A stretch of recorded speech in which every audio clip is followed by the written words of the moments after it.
Hey, what's up guys? Welcome back. In today's video I'll be showing you some really stylish things you can do in build fights to get awesome looking clips. Let's get into it.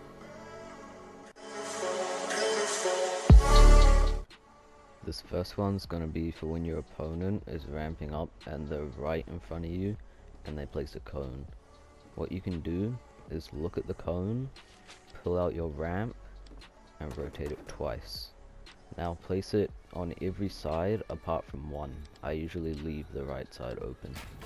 So on every side apart from one, and then rotate your ramp back to normal like it is now.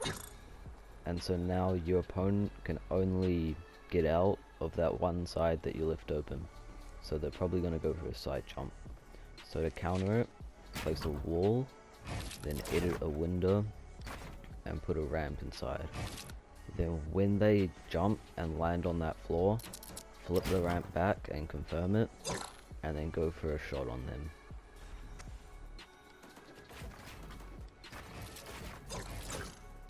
I'm pretty sure this next one is only possible on keyboard and mouse, but I'll show it anyway just in case anyone watching this is on keyboard and mouse. So essentially it's a variation of a booger jump, and if you don't know what that is, it's where you're double ramping, you place that top ramp, and you do a 360 to place 2 floors and another ramp, and then continue going up this way. So the way it works is instead of in a double ramp, you want to do it while you're on a single ramp, place a floor and a cone, and edit both of them like that. Now you want to get your floor out in your build mode and jump to do your 360 as if you're gonna land right here on that ramp. But what you're gonna do is in your 360 you're gonna reset this floor, so you're gonna spin around here, you're gonna reset the floor in midair and land here. I obviously can't do it because I'm not on keyboard and mouse, so unfortunately I can't show you what it looks like at full speed, but that's essentially what it is. This next one is a combination of high ground retakes that you've probably seen me do before if you've watched my montages, so I'll show you what it looks like. So you're going to double ramp up and place a floor and a cone, and you're going to edit both of them, and then place a ramp, a floor, and jump on a ramp. And you're going to either edit this square or edit both of these squares, it doesn't matter. Then double ramp up, and when you place that bottom ramp, place 2 cones, a floor, and a ramp. Then place that top ramp, a cone, a ramp to the side. This doesn't have to place, I don't know why that's there. So place that ramp up there, and then catch yourself with all of this. So essentially it's 2 walls and a ramp and a floor. You can either place this floor below you or above you, it doesn't matter. I kinda just let it place where it places on its own. Then, if the floor's above you, you want to edit it. If there's no floor above you, just run up, and then edit a door, or edit this arch here. Then, place a floor and a cone, edit it, and then do a thwifo cone, and then you're done.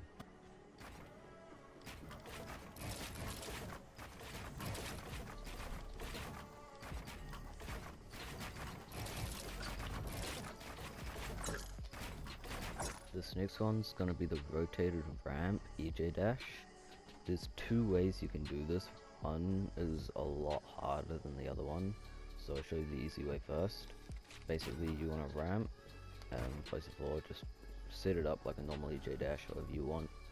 And then you want to do your dash, and as soon as you place that ramp there and you're phased in the ramp, you want to rotate your ramp twice before you place the floors. Then you dash forward, place your 2 floors, then place a ramp, then dash backwards. That's the easy way.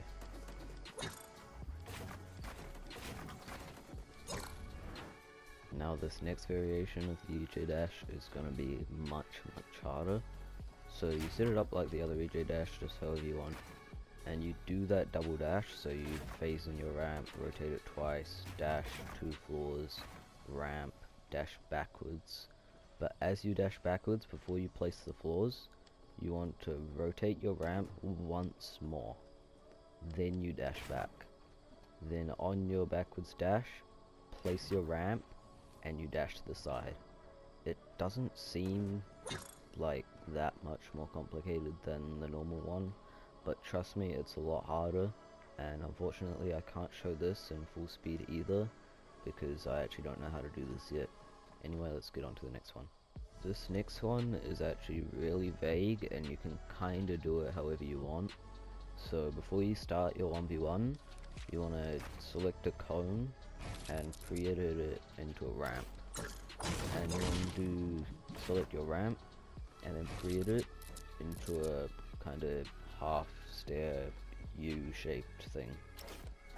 And then when you start your 1v1, let's just say we're starting our 1v1 here, you want to use your pyramid that you have selected as a ramp, so start your 90s off by using your pyramids as ramps, and you basically just want to kind of mindfuck with your opponent a little bit with these weird ramps just to try and confuse them.